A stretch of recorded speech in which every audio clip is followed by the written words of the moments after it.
شكرا لكم. كان هذا عرض مقتضب وبشكل عام، ونتمنى ان شاء الله انكم تستفيدوا من خلال الفيديو. وشكرا.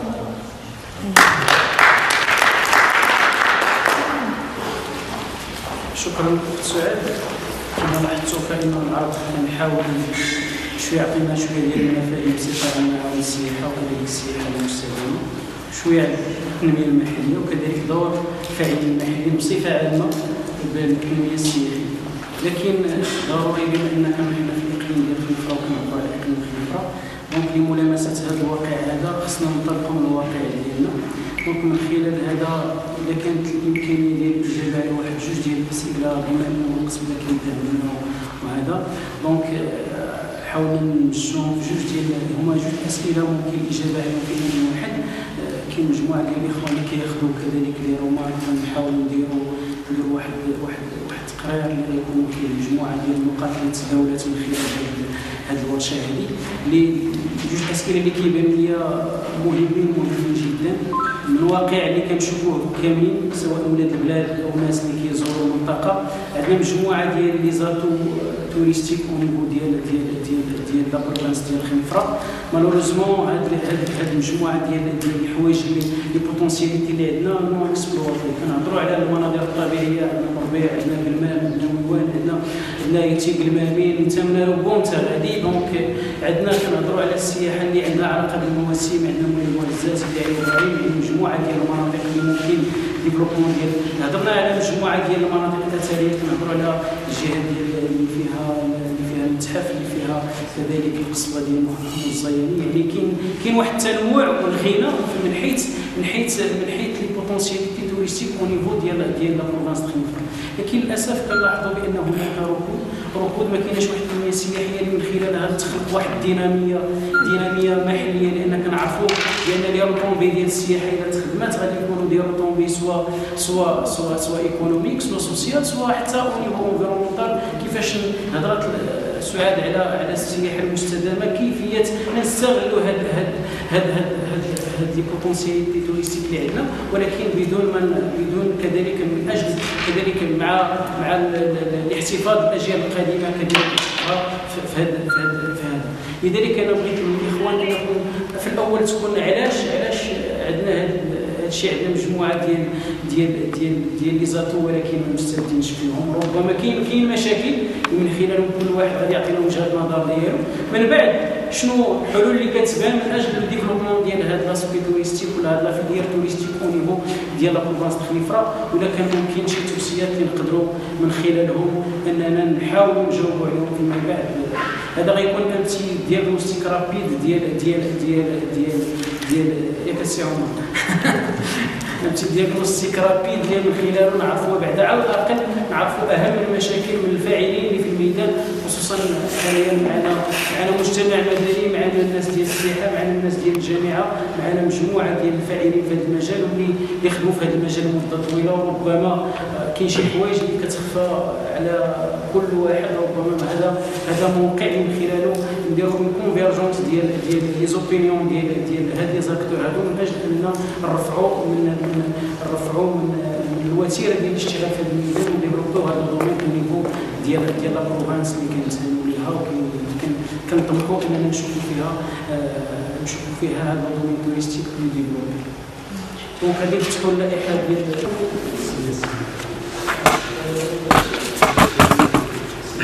العزاوي محمد المندوب ديال الجهويه للسياحه بامكناس. كنشكر الاخت سعاد على العرض القيم ديالها. في الحقيقه اللي كان واحد ارضيه للنقاش حول الموضوع ديال السياحه والتنميه المحليه في الاقليم ديال خنيفره. ودوري كنت وجدت واحد المداخله، ولكن كنشوف يمكن حتى داطاشا وما خدمش. كنت على الاقل النقط اللي تطرق لها الاخ على المؤهلات السياحيه اللي بالمنطقه، وشنو هي المجهودات اللي دارتها على المستوى الرسمي، يعني اللي دارتها يعني الجهات الرسميه في البلاد على اساس انها تنمي هذا القطاع هذا باش حتى هي تكون ارضيه للنقاش. ما في باس نستمروا في النقاش بالشكل اللي اقترح الاخ. هو النشاط السياحي ولا كانت التنميه المستدامه هي المفهوم اللي متداول حاليا بواحد الشكل اللي هو كبير، يعني ان في جميع القطاعات، فان النشاط السياحي هو النشاط اللي يمكن عنده اكبر الحظوظ على انه يحقق التنميه المستدامه، لان النشاط السياحي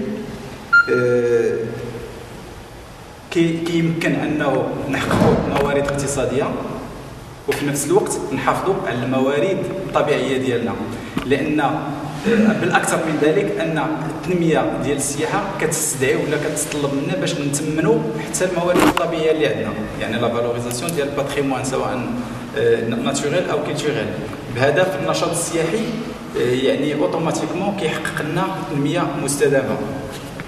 بالنسبه للمقارنه اللي دارت الاخت ما بين المداخل ديال السياحه على الجهات واللي تعتبرت جهات ممكن استفلات من بين الجهات الاقل حظا في هذه الموارد، هذا راجع لان المنطقه ديال ممكن استفلات كانت كتعتبر منطقه ديال عبور. لهذا الوزاره ديال السياحه قامت بواحد الدراسه 2005 ديال اعاده التموقع ديال الجهه على اساس انها تولي ان ديستيناسيون ابارونتيير، يعني ولها من المؤهلات والخاصيات ما يجعلها قادره باش تكون في هذا الموقع هذا، لان الجهه ديال مكناس تافيلات فيها ما هو ثقافي، مكناس فولوميليس مولاي علي شريف، فيها ما هو سبور يا افونتور يا ناتور، كاين لو مويان اطلس يعني بالبحيرات ديالو، عيون ام الربيع، الغابات ديال الارز، يعني هذا الموروث الطبيعي الخلاب، وفيها المنطقه ديال التافيلات بما تزخر به كذلك من اللي هي بدورها فيها موروث ثقافي وموروث طبيعي. اذا الجهه ديال مكناس التافيلات راه سو بوزيسيون، يعني راه كتموقع من جديد وكتشهد واحد الديناميه اللي هي جديده وديناميه اللي هي فعاله. وان نعطيكم مثال ان لا استراتيجي ديال 2020 يعني الرؤيه ديال 2020 خلات بان كل جهه تكون عندها واحد كونترا بروغرام ريجيونال، يعني عقده برنامج تعاقدي جهوي اللي كيلتزموا فيه الاطراف كلها على اساس انهم يمولوا مجموعه ديال المشاريع، والاقليم ديال خنيفره استفد من 11 برنامج في هذه العقده في هذا لو كونترا بروغرام ريجيونال. انا بغيت نذكر بواحد المساله اللي مهمه في هذه البرامج هذه، وهو الالتزام ديال الاطراف المشاركه في تنفيذ هذه البرامج. فاش جينا نوقعوا على برنامج العقده لقينا بلي ان مجموعه ديال المتدخلين كانوا ما عندهمش ذاك، يعني كيخافوا من انهم يلتزموا. مثلا كنشوفوا الجهه ديال مكناس ديال فاس كانت هي الجهه الاولى اللي سبقت في انها وقعت على البرنامج التعاقدي الجهوي، بينما الجهه ديال مكناس تعطلات. علاش؟ لان رؤساء ديال الجماعات ورؤساء المجالس الاقليميه ورئيس ديال مجلس الجهه يعني كان عنده تخوف من انه يلتزم مثلا بتمويل معين وما يقدرش انه يدير ذاك التمويل في الوقت اللي يجي التنفيذ ديال ذاك البرنامج. واللي وقع في 2013 وهو انه وزاره الداخليه تحملات جميع الالتزامات اللي التزموا بها الجماعات المحليه. اذا هنا كتخص غير ان المتدخلين ديالنا تكون عندهم واحد شويه ديال الشجاعه، يعني وتكون عندهم واحد شويه ديال الاراده، يعني ان فاش تكون عندنا برامج خصنا نخرطوا فيها، يعني ما بقاش نترموا المسؤوليه. مثلا رئيس جماعه عنده مؤهلات، عنده افكار ديال المشاريع، ولكن دائما كينتظر بان وزاره السياحه مثلا تجي تنفذ ليه دوك المشاريع، او تجي جهه معينه اخرى هي اللي تنفذ المشاريع. يعني خصنا كل واحد فينا يتحمل المسؤوليه ديالو، والجمعيات الدور ديالهم هو انهم حنا كنعرفوا بان الامكانيات الماديه ديال الجمعيات ما كيسمح لهمش مثلا باش ينفذوا برامج، ولكن على الاقل ان الجمعيات يكون تكون عندهم بونك دو دوني ديال هذه المشاريع. كل جمعيه لان هي كتعرف الميدان اللي كتشتغل فيه اكثر من اي واحد، انها تكون موجده مشاريع باش في الوقت اللي كنجيو مثلا كنديروا بروسبكسيون ولا كنقلبوا على دي بروجي كنلقاو الجمعيات راه ديجا عندهم المشاريع. وشكرا. ممثلة شبكة الجمعيات التنموية إيتس بومريرت وممثلة قطب الاقتصادي الاجتماعي والتضامني بالوسط. أنا غير واحد الحاجة تاع الزاوية هي أن حضرنا في لا كارافان دي فيكس فورم انترناسيونال دو توريزم سوليدير. أنا فاش تبريزونت لا فيزيون 2020 أنا ما ذكرتش فيها خميفرة. أنا أول مرة كنشوف بأن برامج كنا حضرنا كاين مع الأخ رشيد بأن فاش تبريزونتات لا فيزيون ديال 2020 بأن خميفرة راه نقصية ما كاينش، وحتى إلا كانت مثلا شارت شي حاجة للكناس أنها تشارت دو توريزم دوماس سيدير الوطيلات الكبار، أما التوريزم اللي حنا مثلا التوريزم سوليدير ولا التوريزم هذا أنا ما تشارتليش. كاينه مساله ديال مثلا كنعرفوا الموين كلاس ولا كيتسمى سي لا فاليد دي لاك اي دي سورس، ولكن فاش انا قبيله في المداخله ديال الاخت انا غير بغيت تنميه السياحه ولا السياحه والتنميه. الا كنقولوا تنميه السياحه غدا نديروا لي زوطيل ديال 5 ايطوال، فعلا واش نمينا المجال؟ لان ان اوتيل ديال 5 ايطوال ولا 4 ايطوال انا ما غاديش ينمي لي المجال كاقتصادي اجتماعي. اللي كان ما غاديش نقدر غادي يمشي لي المرجان غادي يتعامل مع مرجان ويتعامل مع كارفور. دونك انا فين هو المجال اللي تنمى عندي هنا؟ كاينه مساله اخرى ديال المساله هي فاش داروا لي بي سي دي ديال الجامعات ان جوج حوايج ما عمر لي بي سي دي محاوله ديال لي بي سي دي نورمالمون داروا غير 3 ديال لي بي سي دي او نيفو ديال خنيفره، هو ان السياحه والبيئه ما تيدخلوش في المشاريع ديال الجامعات القرويه ولا الجامعات الحضاريه. هذا سؤال اللي هو مطروح ما عرفتش علاش، واش ما عرفتش انا فين هو الخلل، واش انا ما كيشاركوش الجمعيات اللي كاينه في كتخدم على هذا المثال. وكاينه مساله اخرى ديال في لي بي سي دي كنلقاو مثلا قنطره بير الطريق، اما هو السياحي كيكون ديما نيجليجي. وكاينه مساله اللي الاخ ديال الزاوي هو المشكل ديال اللي هضر على الجمعيات كاين لا بروسيدور جوريديك.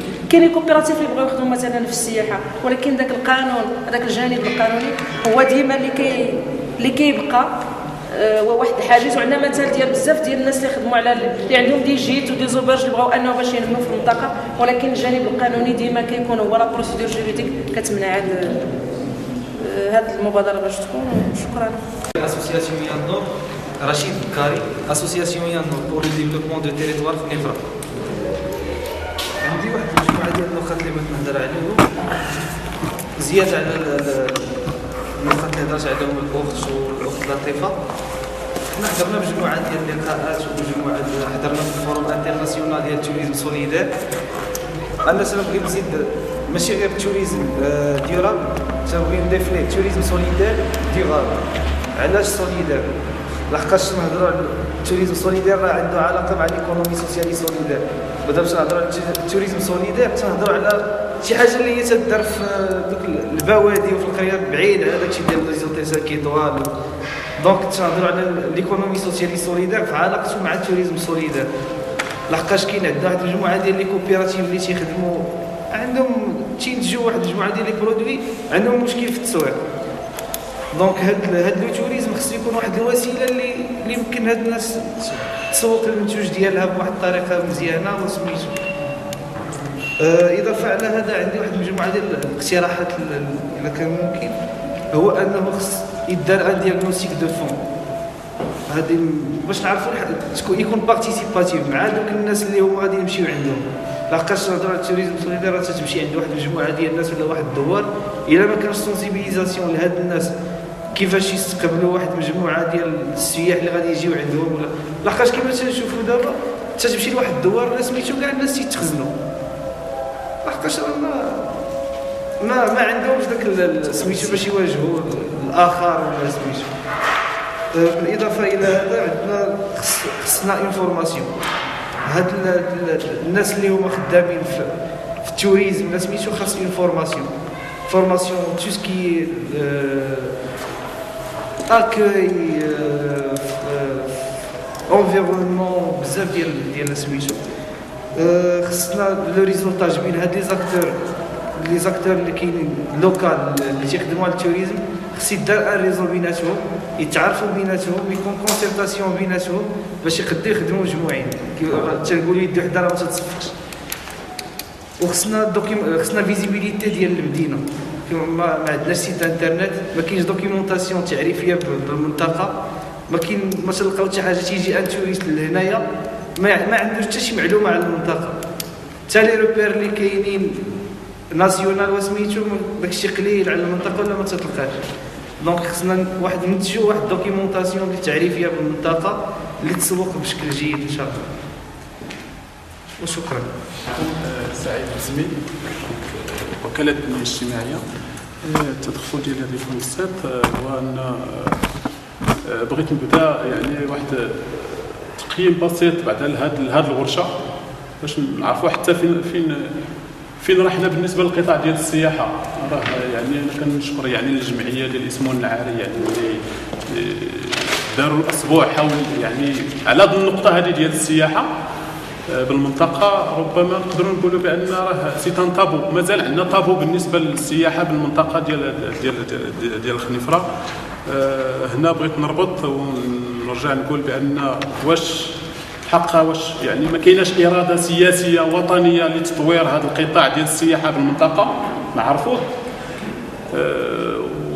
ونقول بان حتى غياب ديال الاداره يعني حتى المندوبيه الاقليميه بالمنطقه خير دليل بان ربما كاين بغاو يهمشوا يمكن هذا القطاع هذا بالنسبه للمنطقه.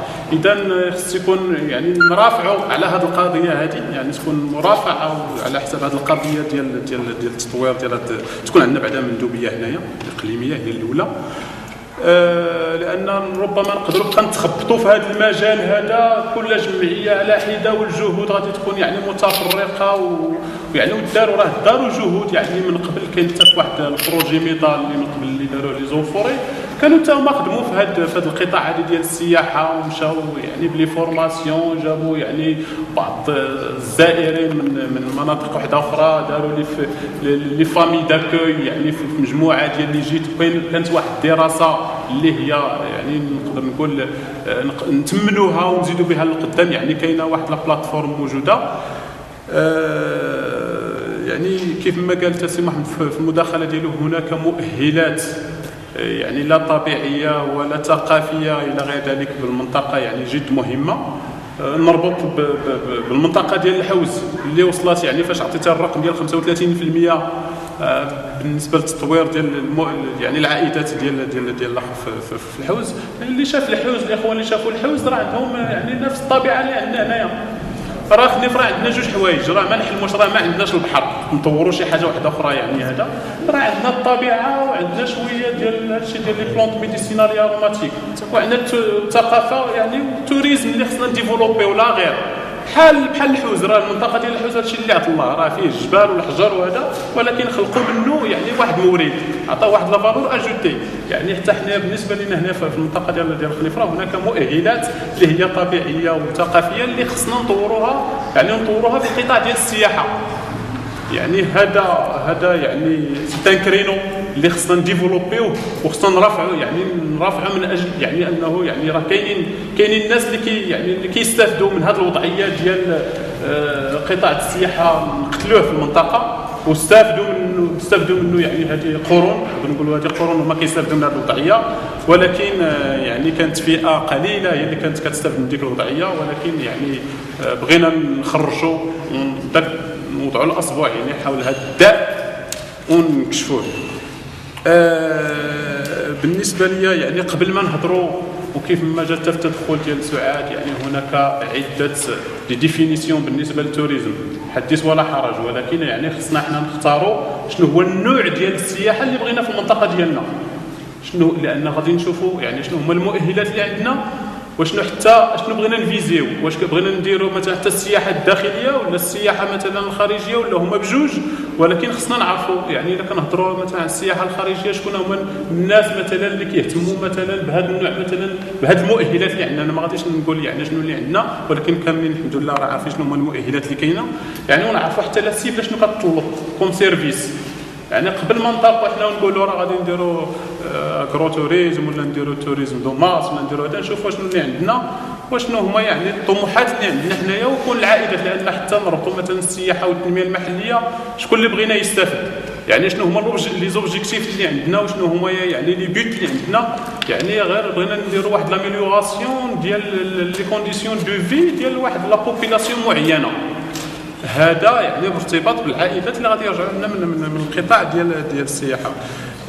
ونعرفوا كذلك بان حتى اي قطاع السياحه يعني راه عنده شروط لازمه خصنا نعرفوهم، يعني شنو هما الشروط اللي كتطلب هذه السياحه، يعني تكون عندنا واحد لا شارت، يكون عندنا واحد الميثاق يعني ديال جوده، يعني تكون عنده جوده، ويكون عندنا كيف ما جا يعني في التدخل ديال الاخت، يعني شنو وجدنا لها لهذه السياحه، يعني اون طوك انفراستركتور شنو وجدنا لها، يعني هنا خص يكون التوعيه ولا سونسيبيليزاسيون يعني ديال الناس المختصين في كل قطاع، يعني الا كنهضروا مثلا عن انفراستركتور مثلا دو سونتي ولا ديال ليديوكاسيون ولا دو بيسين اكسيتيرا، يعني خص يكون يعني هاد، لان فاش كنهضروا على السياحه انا في بالي يعني راه شي حاجه اللي هي متكامله. راه ما يمكنش نمشي للقطاع ديال السياحه بغض النظر ما نطورش مثلا القطاع مثلا ديال الصحه، لان فاش كنهضروا على السياحه خص يكون داك السائح خص يكون مؤمن، يعني لا مؤمن لا من ناحيه ديال لا سيكوريتي البوليس والامن الى غير ذلك، ولا كذلك سيكوريزي يعني من القطاع ديال الصحه. تقدر مثلا راكم عرفتوا مثلا الاحداث اللي كانوا يوقعوا مثلا في بعض مثلا بالنسبه للازيلال، هذوك الناس اللي وقعوا تما الجبل وهذا في الثلج وتشدوا تما، واش حنايا مثلا شنو اللي غادي نوجدوا لهم مثلا هنا بالنسبه للمنطقه ديالنا؟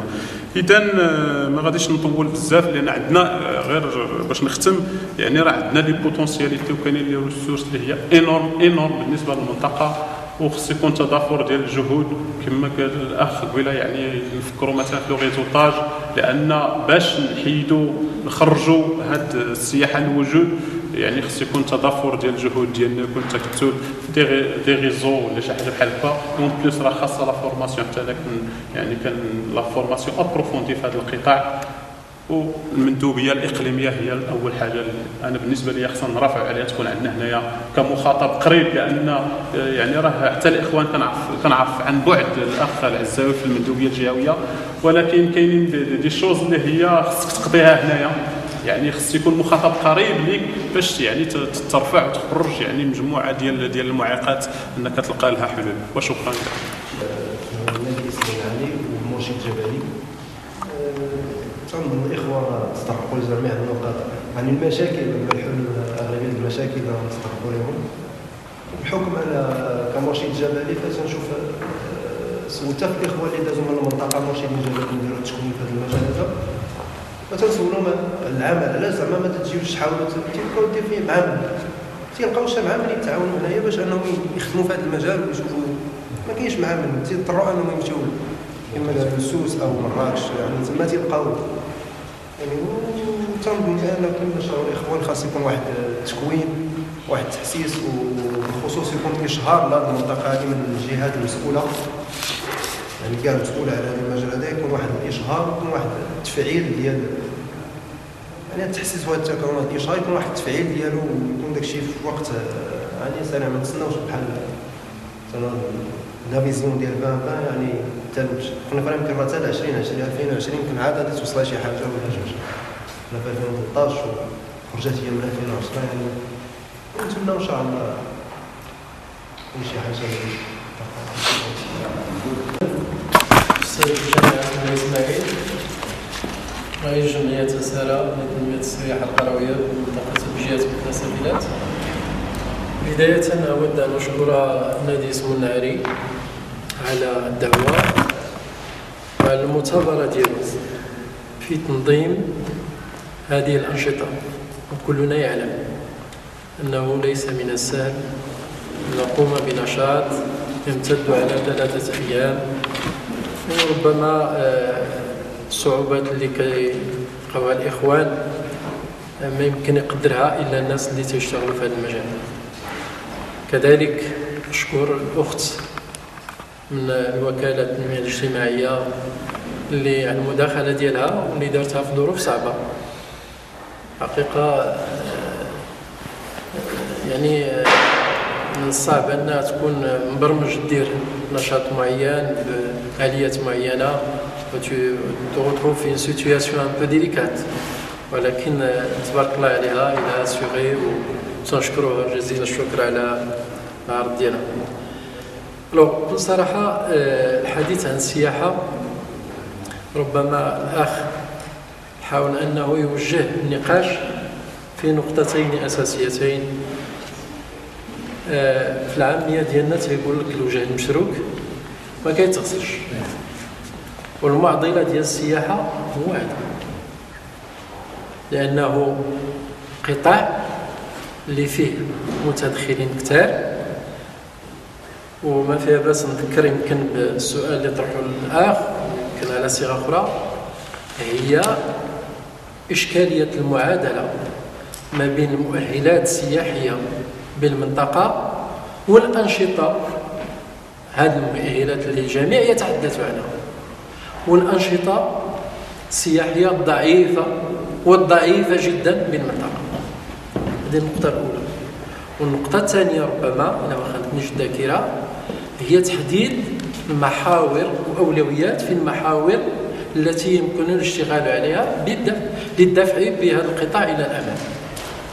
فإذا خدينا المحور الاول كما قلت، السياحه قطاع اللي فيه بزاف ديال المتدخلين. في عجاله ربما نحددهم في 4 العناصر.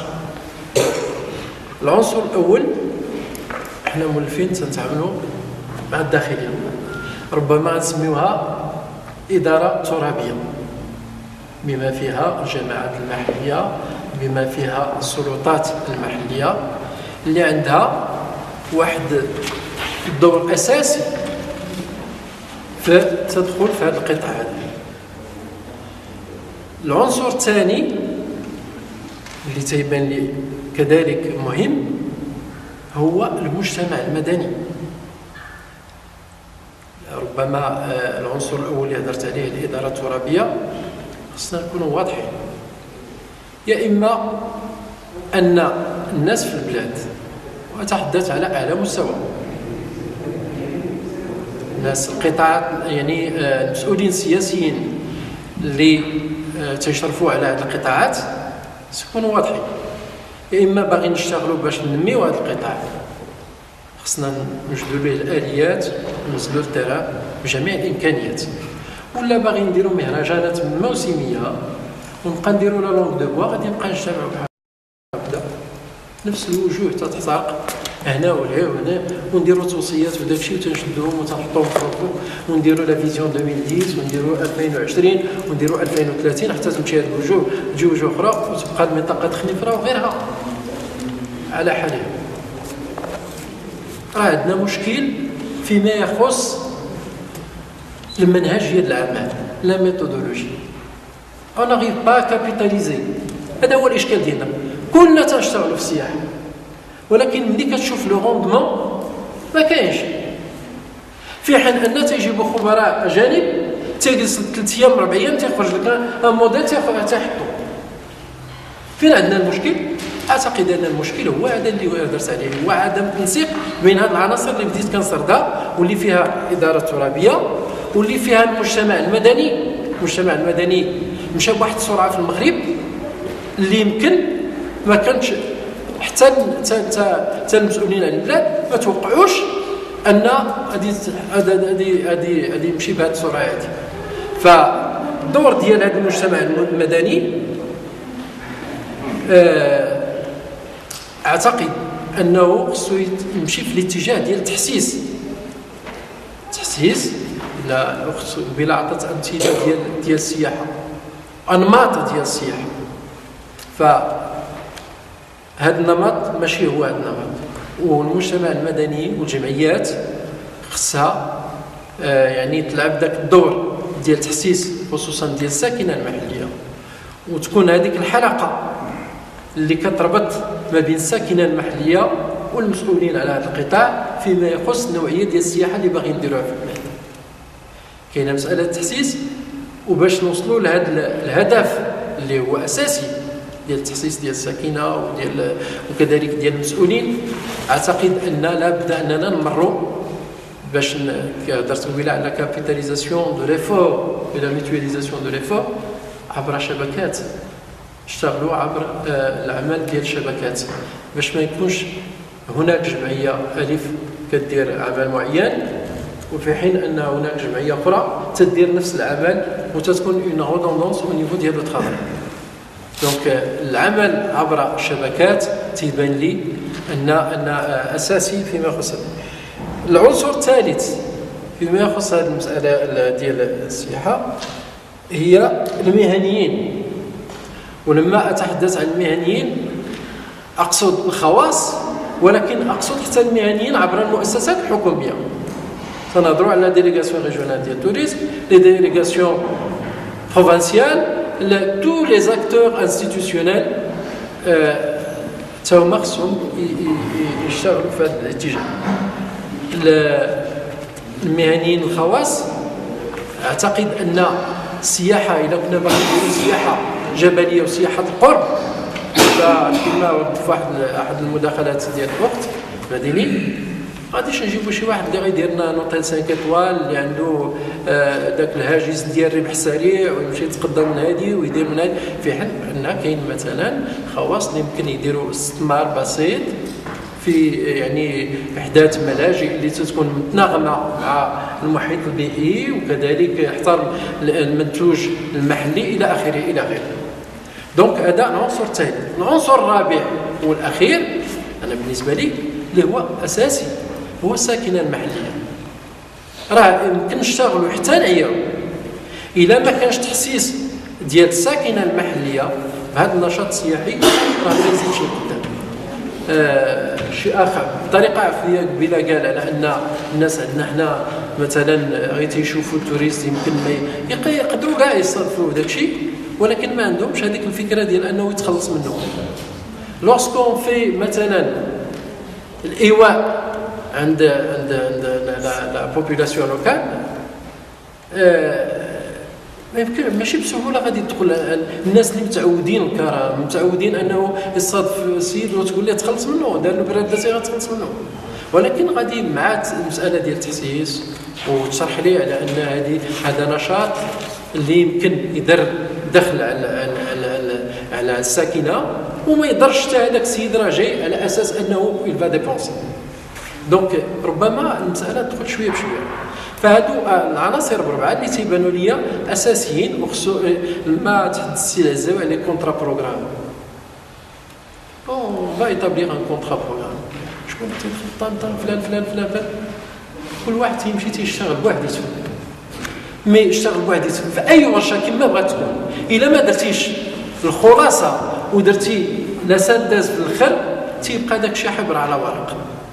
فالليطاب اللي خاصنا حنا واعتقد هذا هو الخلاصه ديال النقطه اللي بغيت ندخل فيها، هو ضعف التنسيق بين المتدخلين كلهم هذو اللي هضرت عليهم لانجاز هذه البرامج وهذا يعني هذه العقد اللي يتم عليها صرف اموال باهظه.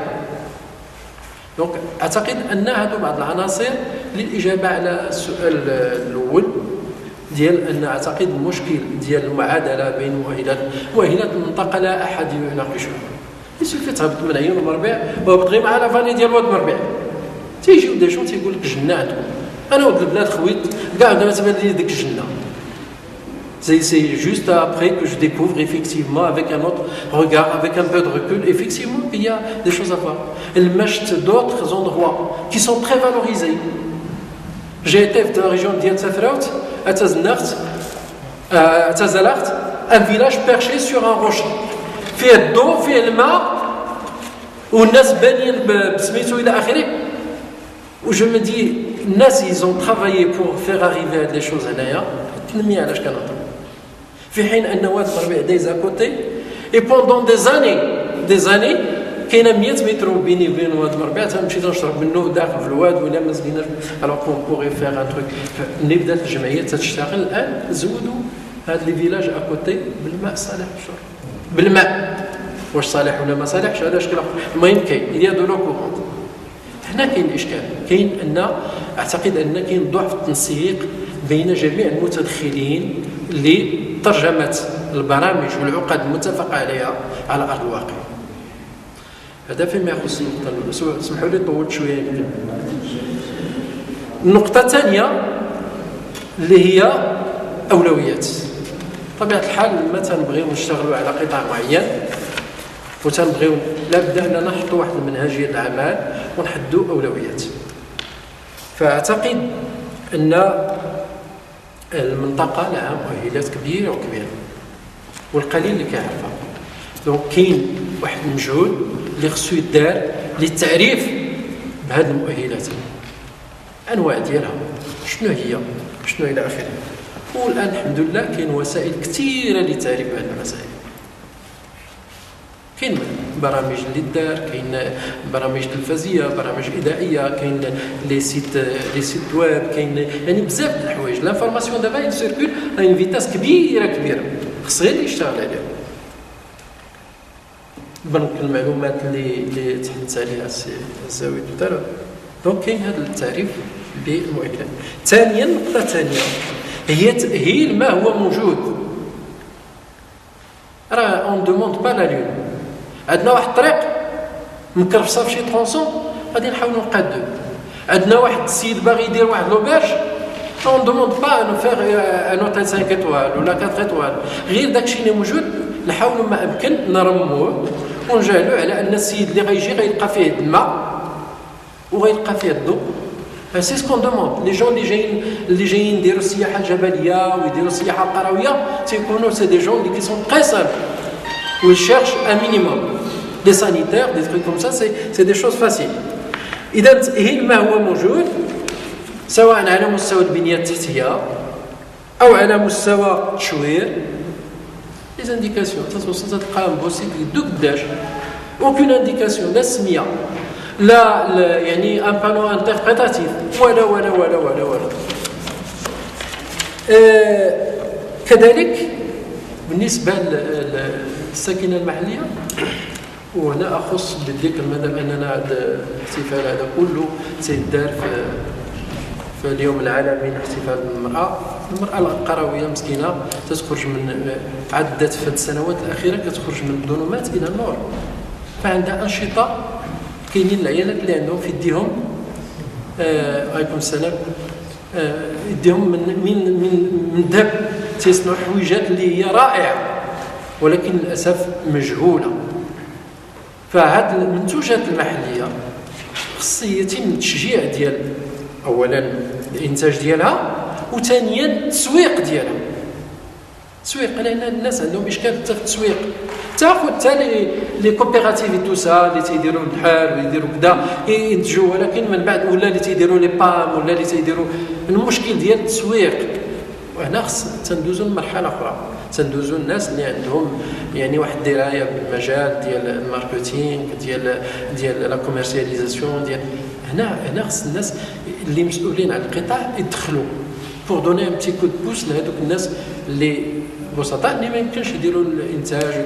شنو تيديروا لهم؟ تينتجوا، تيقولوا لهم حكا كاين الصالون الفلاني اجيو عرضوا سميتو، تاتوا بهم الفضاء. نكونوا صريحين ومن بعد الله يعاون. سي با كوم سا كون فا فيغ. النقطه الثالثه في هذا سميتو هي مساله التكوين. ولما اقول تكوين اكاديمي بالنسبه للناس تحدثت الاخ على انه مرشد سياحي مزيان. شحال من مدرسه ديال المرشدين السياحيين الجبليين عندنا؟ فجوسكا بريزون كاينه ديال تبانت ربما الان الناس بداو تيفكروا يديروا دونك كاين مسائل اللي يمكن دار على المستوى الاكاديمي سواء على مستوى الجامعات او على مستوى المسائل، وكاين التكوين المستمر بالنسبه للمهنيين. كاين بعض الحويجات اللي راه ما يمكنش واخا تكون تكونتي في السبعينات راه المسائل كتطور بواحد السرعه. كاين كذلك تكوينات دورات تكوينيه اللي يمكن دار الساكنه المحليه. ما غاديش نهضروا شي لونغاج اللي هو خارج السياق وخارج الفضاء اللي متعودين، غادي نهضروا الهضره ديال الواقع، ولكن اون في باسي ان ميساج. دونك هذه النقطه الثالثه فيما يخص المحور الثالث تيبان لي اولوي. والمحور الرابع اللي هو كما قلنا قبيله مساله ديال التحسيس ديال الساكنه المحليه. اعتقد ان هذا يعني الساكنه المحليه لانها خصها تعامل بايجاب مع هاد المبادره ديال التنميه ديال السياحه القرويه او الناس اللي ما عندهمش واحد لا تراديسيون فيما يخص هذا المجال ديال الانشطه السياحيه، وخص شويه بشويه الناس ان نبين لهم على ان راه من مصلحتهم ومن مصلحه الجميع انهم يمشيو في هذا الاتجاه هذا لتطوير اولا المستوى المعيشي ديالهم، لان il faut commencer par ça leur montrer راه فيه منفعه بالنسبه لهم، وكذلك مساله ماشي غير لهم والمنطقه والبلاد بصفه عامه. واكتفي بهذا القدر وسمحوا لي اذا طولت عليكم شويه. شكرا. الفول فقط غير واحد الفكره ذكرت قبل قليل ان العرض استاذه سعاد كان قيما، وما زاده قيمه تدخلاتكم النيره، وهذا تطور ايجابي في مسار المجتمع المدني والجمعوي حول السياحه وعلى قدم التنميه. إذا سمحتم ربما أنا أنتمي إلى جيل ما كان يسمى جيل الثقافة الملتزمة، وكنا نخاف من مناقشة المجال السياحي خوفا من سيح الثقافة بمفهومها السلبي. والآن ننادي بتثقيف السياحة بمفهومها الأنثروبولوجي. ربما جيل الثقافة الملتزمة كان يعتبر على أن مناقشة هذا المجال السياحي اللي عنده الناس ديالو دعوة أن مجال فيه نشاط اقتصادي مدير الدخل فيه وبالتالي لا يخدم القضايا الكبرى التي كنا وما زلنا نناضل من اجلها. هذه فكره الحقيقه اصبحت تؤرقني، ولذلك صرحت قبل قليل حتى مع المقاومه اننا كنا نعتقد ما العلاقه بين السياحه والتنميه، وخاصه ملي مشينا للمندوبيه الاقليميه للجيش التحرير والمقاومه. بالنسبه لنا هذاك المجال مغلق مع علاقته بالسياحه، تلقينا اجوبه يمكن غادي نطورها. كذلك كان عندنا، انا بعد شخصيا كان عندي هذا التفكير الضيق. لما استمعت العرض القيم اكتشفت على ان مجال التنميه مجال واسع، والسياحه بمفهوم التعريف اللي عطاتو لنا يخدم التنميه المحليه. لذلك هذا النداء اللي عندي انا الان، لكي لا نترك الاخر يستمر في هيمنته على خيرات البلاد وخيرات المنطقة،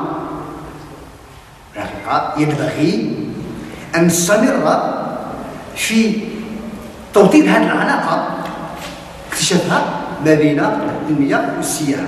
مرة أخرى أعود قلت تنتظر أجوبة، ربما الأخت سعاد العثماني عنده مستفادات لتفضل مشكورا. شكرا.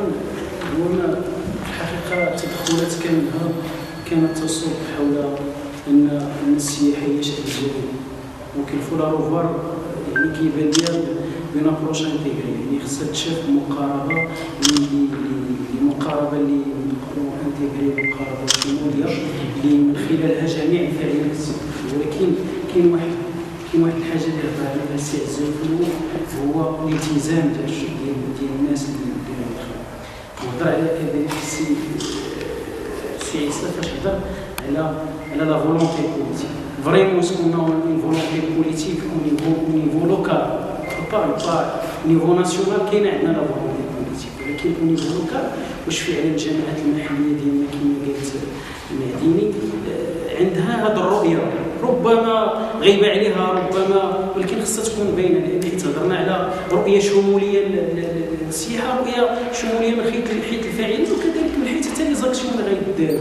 تنهضروا على السياحه خصنا البنيه التحتيه تكون موجوده، خصنا التكوين، خصنا لا فالوريزاسيون ديال لي برودوي تيروار اللي عندنا، كومون فالوريزيو في هذا الخليه هذا، بزاف د الحوايج اللي كيداروا. دونك يفو لا روفوار. واحد الحاجه اللي كما جات السياسه وعشنا في هذا البلاد مده طويله، كما كيقولوا فاش كتعمر في واحد البلاصه مده طويله كتموت لك لوبسيرفاسيون مع الوقت كتموت وعندك الذهب في يدك، ولكن كرجعنا للجمعيه كنخدموها نديروا الغنم نديروا البقر نديروا هذا، ولكن في الفلوميتي ومن بعد مشينا لدوطر زون مشينا شي حوايج يلعبوا عليهم الناس ونيفو ولات التوريزم اللوفي. الناس راه سبقونا راه بدا شي حاجه ديجا.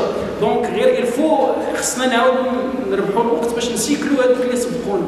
عندنا الذهب هنا وما نستغلوش، كنا كنديروا دي زاكتيفيتي بعادين شي شويه على قلنا بارفوا قلنا ديفلوبي دي زاكتيفيتي اللي نون ديورابل، ما كتخدمش لا ديورابيليتي في المحتوى ديالها. اذا هنايا خصنا كما قال السياسه واحد الوقفه بعدا، وقفه كفاعلين محليين كذلك كولاد البلاد اصلا، لان هنايا ماشي لا كاسكاد لابياس ولكن لا كاسكاد دود البلاد اللي خص اي واحد فينا تكون عنده هاد لانفيسيون يخدم في هذا الدومين هذا بور ديفلوبي. لان كنهضروا السياحه ممكن كاين بزاف ديال الحوايج اللي داروا كما قال السياسه كيفو فالوريزي. الناس بعد اللي جات جو بونس او نيفو ديال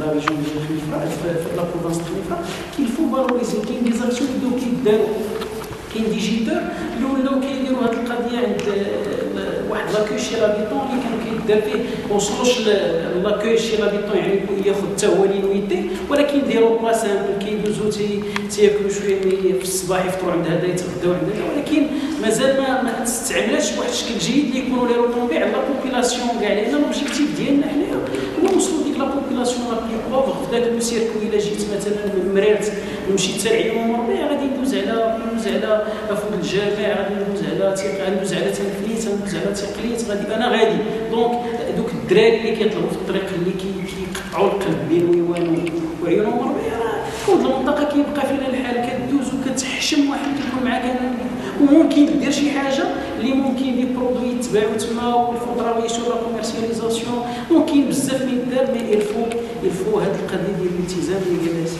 ديال لي زاكتور. حيت نقول الالتزام ديال لي زاكتور ماشي المؤسسات كذلك حتى المجتمع المدني. كمجتمع مدني خصنا نكونوا بالدور ديالنا اللي كيتجلى في التحسيس وكيتجلى حتى في لاكسيون.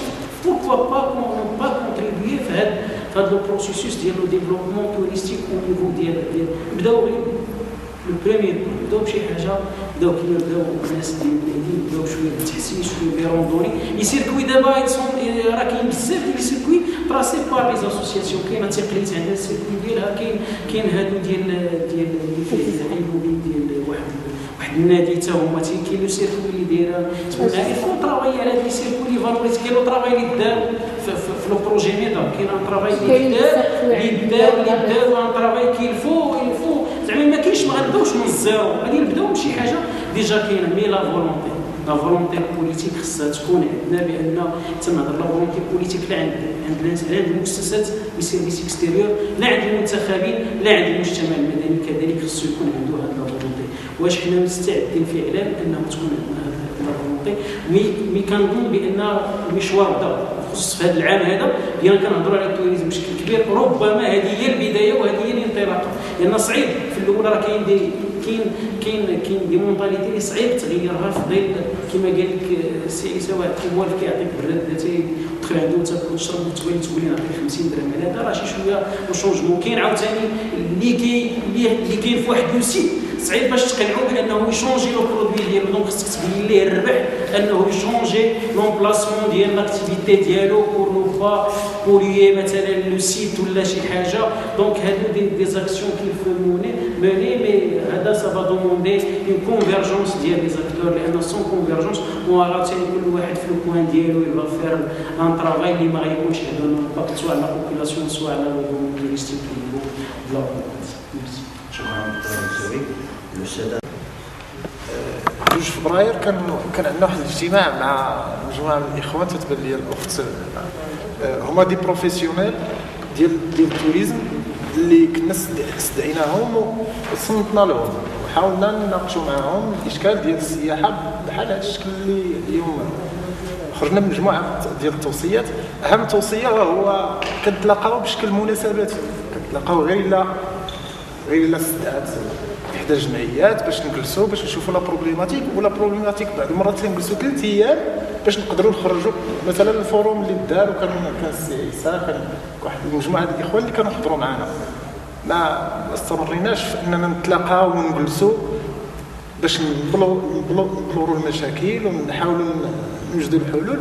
وراه ما كنظن انه الى تضافرت الجهود وتم التواصل بيناتنا، كل واحد كيخدم في لو سيكتور بوحدو، وفعلا كل واحد ربما كيمارس السياحه بواحد الشكل مختلف على الاخر.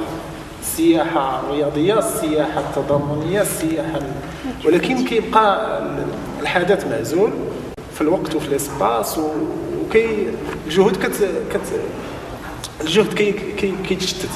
فحبذا لو كان نخرجوا من هذا اللقاء على اساس انه لو روتور ما بيننا وبين الاخوان، ونحاولوا مثلا نخرجوا بشي حاجه اللي كاين مجموعه من التشخيصات الذات، كاين مجموعه من لي سيركوي كاينين عندنا 3 ديال اللي قد مونطاني هنا في خنيفره اللي راهم تيخدموا في مراكش فكنظن ان لي زاكتور لي بروفيسيونيل خاصنا نجمعوهم، لي زاسوسياسيون خاصهم يحاولوا نتقاسموا. لو بارطاج ما كاينش بيناتنا، اللي عنده شي حاجه راه عنده وما كيحاولش يدوزها يتقاسمها، لان في القوه ديالنا الى اجتمعنا. والدليل حنا كنخدموا تقريبا 6 سنين ولا 7 سنين في لا ميم تيماتيك، ولكن النتيجه ما كاينش.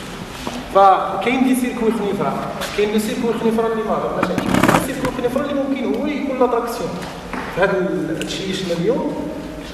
سيركوي ديال لو سونتر ديال لا فيل، كاين لارتيزانا، كاين ولكن لا كارتوغرافي ما عندناش. لو دياغنوستيك خصو يخرج للوجود، ان سيت ويب خصو يكون ضروري اللي يكون رياكتيف، يعني فيه لا ريزيرفاسيون ولا كونفيرماسيون ديال لي كليون كي فا بروندر ان شارج هاد الناس. كاين لي كيد شي لابيتون ممكن نطوروه. كاينه مساله اخرى اللي بالنسبه لنا في هذه التجربه متواضعه، وهي لي زونفوري.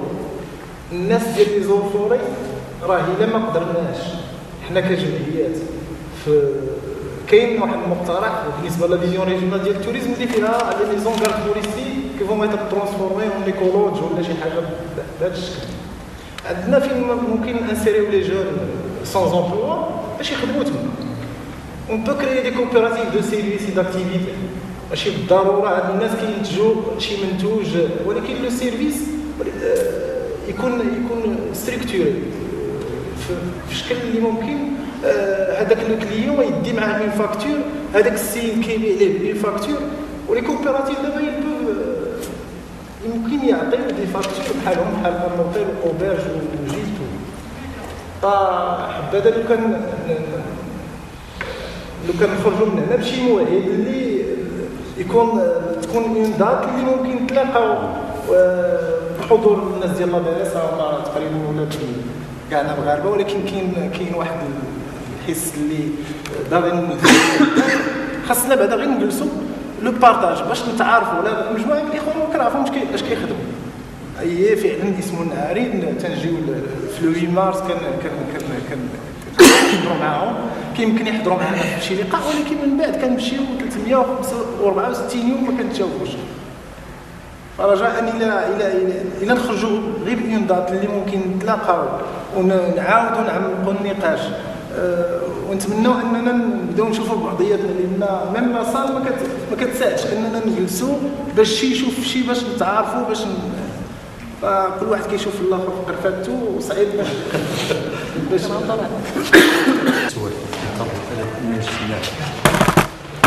شكرا على اسم النهاري اليوم اللي في الحقيقه من خلال التدخل واخا كنشوفوا تنقولوا راه الكم راه قليل.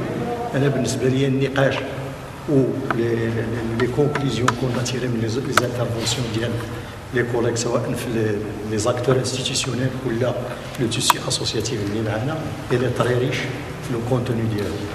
بالنسبه لي انا ملي كنلاحظ من خلال هاد التدخلات كاع اللي كاينين لمسوا لي بوتونسياليتي والمؤهلات اللي كاينين في لا زون ومجموعه من لي زانترفونسيون اللي كانوا ديجا في لو بريالاب سواء من طرف لو تيسي اسوسياتيف ولا من طرف لي زوفوري نوتامون لو بروغرام ديال ميدا. لمسوا ايغالمون لي ديفايونس اللي كاينين في لو سيكتور اي لونديكاب ديال لا ميزون نوفر ديال لي استراتيجي. اكيد ان كاين جوج حوايج اللي هما ايسونسيال دابا. كاينه اون استراتيجي ناسيونال، كاينه اون استراتيجي ريجيونال على شي ليفل، كاينه تيسي اسوسياتيف اللي بين ان انتري بور ترافايي في هذا لو سيكتور. كيبقى لينا كما قال واحد الاخ في الانترفونسيون ديالو هي لا ديمارش كومون ديكليني هاد لا استراتيجي سور لو بلان كونكري. كاين لو بروبليم دو لا كونفيرجونس ديال لي زاكتور كي انترفيان في لو سيكتور كله. هنا لا ديمارش دو ترافاي هي اللي كتبوزا حاليا واللي خصنا نخدموا عليها وكومون ماتر اون نوف هاد لا ديكلينيزون ديال هاد لا استراتيجي ريجيونال اللي هنا. وهنا جو بروبوز ان تكون على سبيل المثال مساله ديال ان كادر كونتراكتويل كي فا illustrer qui va faire quoi, c'est-à-dire les acteurs institutionnels le tissu associatif pour la mise en œuvre ou la déclinaison de la stratégie régionale ou le tissu associatif où il intervient, quelle est la zone d'intervention pour qu'on puisse باش نقدروا نديكلينيو هذه الاستراتيجيه ريجيونال اللي عندنا في لو سيكتور. وشكرا. كنشكر الحضور نادي عمار رئيسة نادي سمو النعاري. كنشكر جميع المتدخلين وجميع الحضور على هذه الكمية ديال الدعوة وعلى هذا النقاش الغني خلال هذه الغيرة ديالهم على هذا الميدان اللي هو مجال ديال السياحة. هذا كنظن بان جميع الاخوان قالوا جميع الجوانب. هذه الفكره ديال السياحه والتنميه بطبيعه الحال راه ماشي غير ديال تيسمو النعاري، راه كانت جات من بعد واحد اللقاء كنا درناه مع الاخوان ديال اليوم. كنا حبينا باش نخرجوا بان بلان داكسيون ونخرجوا بواحد الكوميتي. حاولنا نديروا هذا التام ما داش تقريبا شي شهرين باش نعاودوا نغرفيسيو نوتر mémoire ونكونوا pour se mettre sur le plan d'action اللي كنا غادي نخرجوا بان بلان داكسيون en fin de compte ما خرجناش به. اوتوماتيكمون راه اسمو النعاري سي كدير ان رولي مع les autres associations. C'est un travail individuel mais c'est un travail d'autres associations. On essaie de faire l'accompagnement et notre mieux de faire نخرجوا هذا البروجي ديال هذه السياحه وهاد لي بروبليم اللي كاينين نحاولوا نديروا لهم سواء ان اكومبانيمون سواء حلا سوليسيون ما يمكنش نديروها لان كاينين مجموعه من المتدخلين. حنا كجمعيات ولا كمجتمع مدني ماشي هما حنا اللي غادي عندنا ديك العصا السحريه باش نديروا الحل للسياحه في المنطقه الخلفيه. مي كل واحد فينا غادي يحاول يساهم ما هو الامكانيات اللي عنده، سواء سافوار سواء سافوار فير سواء سافوار سور تيران. كل واحد فينا يحاول يشارك بشي حاجه، ماشي نجلسوا جالسين كنتفرجوا. دونك ما كنتلاقاوش حنا والاخوان لانهم ما كيكونوش مبادرات متكرره وما تيكونش برنامج سنوي. حطوا واحد البرنامج شاك اسوسياسيون كي في سان بروغرام سانجاجا في شي حاجه نجمعوا تانجاجاو اسوسياسيون ديليغاسيون هادو الكوليكتيفيتي. هذا كل واحد يدير غنديروا ان بلان داكسيون فيه لونغاجمون ديال كل واحد يتحمل المسؤوليه ديالو. ولو كنتلاقاو بزاف كان افيكتيو لو طرافاي ولا فيزيون ديالنا ديال التوريزم. هذا هو التدخل ديالي وشكرا. بغينا اللي خرج به هذا اللقاء النقطه اللي بغينا نشير لها هي راه نقولوا كيسكون شنو بغينا نحققوا واحد التنميه اللي مستدامه عندي ديفلوبمون ديالنا. كيسكون شنو عندنا علاش كنتوفروا شنو هما البوتونسياليتي اللي حنا كنتوفروا لهم سواء كانت بشريه قضائيه اقتصاديه اي نوع من انواع اللي حنا كنتوفروا ليه اللغات كتسمى بان سي ان بوتونسيال. يعني واحد لا فالور واحد القيمه ديال الاشياء اللي خصنا نعطيوها قيمتها اللي هي كتستحق هكذا. Et comment le faire et افيك كي كيفاش ممكن لينا نوصلوا لهذا الهدف ديالنا اللي حنا بغينا نحققوه هو التنميه المستدامه لهذا المجال هذا. كتبقى المساله هي تاع مجموعه ديال المتدخلين الاكاديميين والناس ديال الميدان والناس ديال الميدان وجمعيات الناس ديال الميدان يعني كانت كلها توجد مشات واحد الصدد هو ان ديال توحيد الجهود، هي توحيد الجهود، تحسيس خلق واحد النوع من التواصل، يعني فتح الابواب. يعني فاش تنلوموا الاخر ما كنتواصلوش ما كنديروش بزاف د الحوايج، نورمالمون خصنا ذاك الخطاب المشؤوم الذاتي كمؤسسه كجمعيه يعني كاي جهه كانت هذا المجال هذا، بانني ما فتحتش الباب المكتب ديالي وخرجت نتصل بهذه الجهه ولا هذه الجهه. نقطه اخرى، صحيح ان التوجه السياسي هو الغالب، يعني هو سيد الميدان في المجال ديالنا، ولكن هذا ما كيعنيش بان ما كاينش تغيير. ان التغيير ممكن يجي من مجتمع مدني، ممكن يجي من خواص، ممكن يجي من المؤسسات، بدليل ان مجموعه القوانين والمساطير كتغير من خلال الجمعيات والخواص، لان طالما كاين هناك مصلحه كاين ربح، مجموعه المساطير ممكن انها تغير.